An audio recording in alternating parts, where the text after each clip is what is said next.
All right, let's get this out of the way. Nobody really gets you. And I mean, like, truly understands you. I know, it's a rough way to start, but let's not waste time sugarcoating things. It sucks, right? Nobody likes feeling misunderstood or left out. But honestly, that's just part of being human. Without other people, we wouldn't even be here. And that's hardwired into us.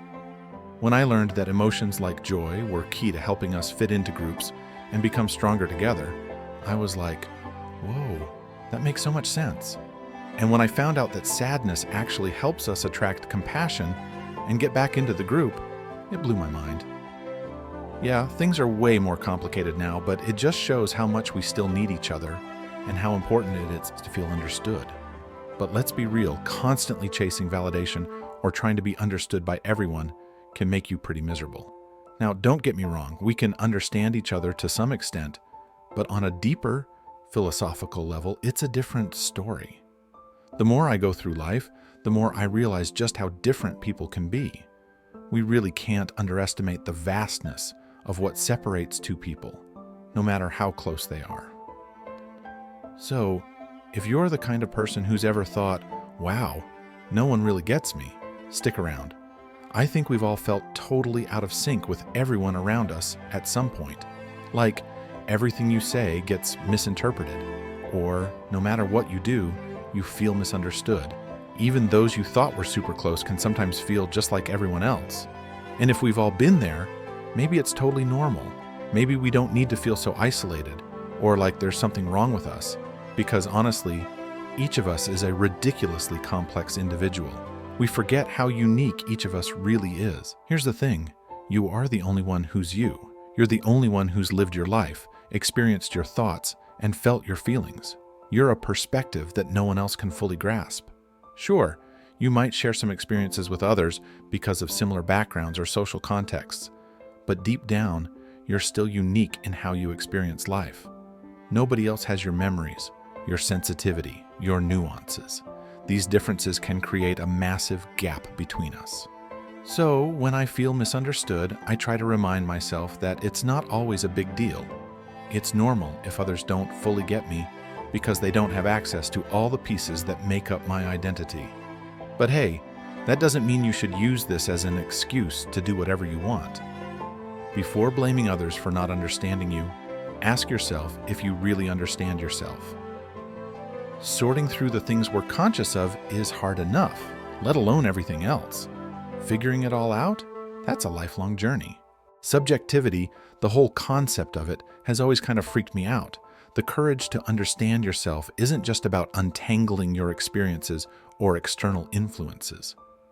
It's about diving deep into your inner self, listening to the bizarre echoes of your body and the subtleties of your biological heritage. It's also about unlocking buried memories and exploring your unconscious mind. It's like swimming through the fragments of your parents, grandparents, and all your ancestors. When you really step back, each of us is like a unique branch in the universe of constellations, constantly dancing and adapting to whatever life throws at us. Inside us, there's this vast, mysterious ocean, always in motion. So many factors swim in that ocean that our certainties can drown, and the exceptions can finally stand out. But luckily, despite all this internal chaos, we've learned how to navigate. Our entire being has learned to swim in this infinity, giving us feelings that are like complex puzzles to decode. You've got the ability to feel it. Every event, every little disruption in your daily life, your being adjusts. Your brain processes billions of pieces of data, helping you sense where you need to go next. The experience of being yourself is infinitely complex, and only you have access to all that information. Sure, others can guide you, but in the end, no one else can listen to your internal melody that's just trying to harmonize with the world. And it's because of this deep emotional subtlety that it's sometimes so hard to be fully understood. Even though feelings are complex, they don't excuse every action. We're still conscious beings, after all. What I keep telling myself is, don't panic. It's obvious that it's tough to figure out what we're feeling.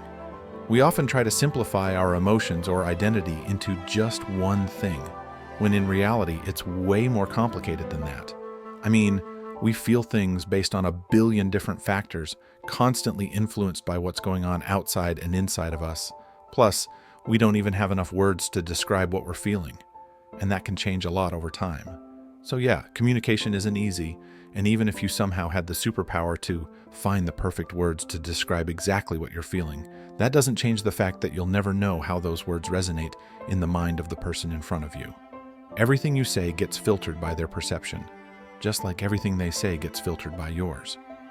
What's really scary about subjectivity is that it's not just about feelings. It goes deeper, right to perception itself. Everything you perceive is always colored by your identity. You can't put yourself in someone else's shoes except through your own perspective. You don't see things as they are, but as you are. You're in that sunset, that lake, that landscape, or the sound of the cicadas. In a way, we're all trapped in our own minds, and that's why, no matter how much someone knows about you, your biology, your social influences, your mental state, there might always be something missing, because no one else knows what it's like to be you. If that's not an illusion, there will always be this barrier of consciousness. What makes you, and me, me. There will always be that intimate, subjective, and conscious experience of the world that some people call qualia. Imagine this. What if the entire reality we share is something we both see completely differently, even though we use the same words to describe it? Like, what I collared might be a totally different experience for you.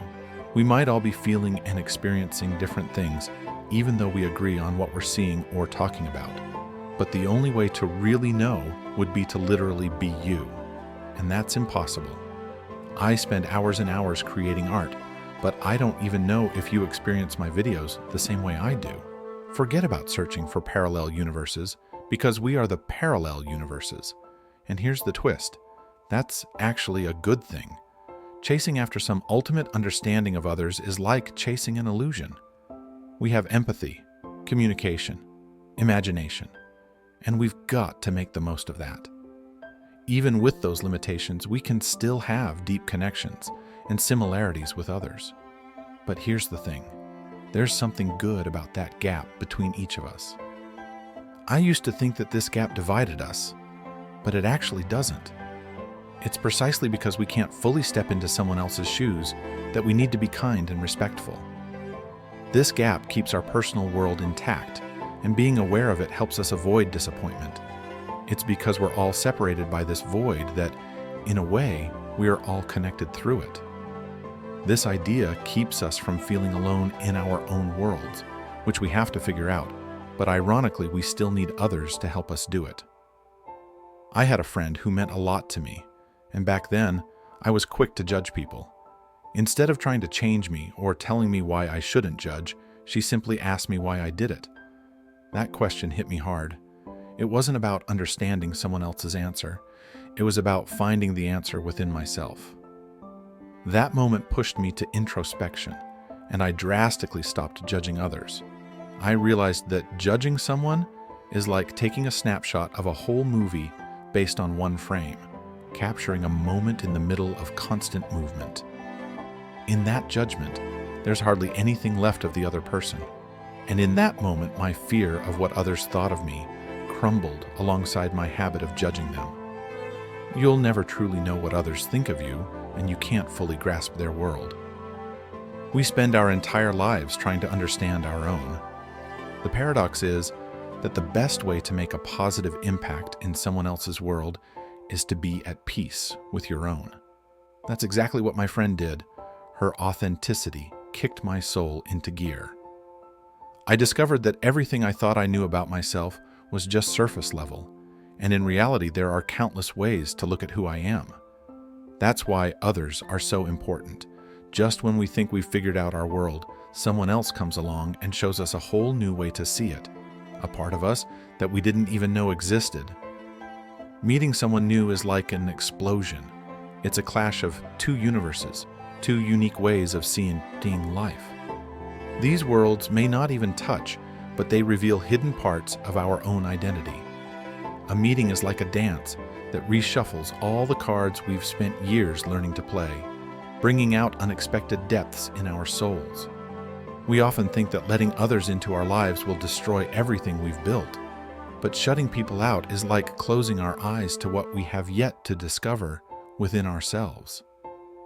If you are your perception or your subjectivity, then discovering the other is really about discovering yourself. No one fully understands you, and no one has to, because others aren't here to understand us. They're here to help us understand. So, here's the thing. Life is this crazy, beautiful journey where we're all trying to make sense of our own worlds, and while we might never fully understand someone else's reality, that's okay, buddy. What really matters is that we're all in this together, learning from each other, growing, and discovering who we truly are along the way. Every interaction, every connection we make is a chance to dive deeper into ourselves, to challenge our perspectives, and to find new ways to see the world.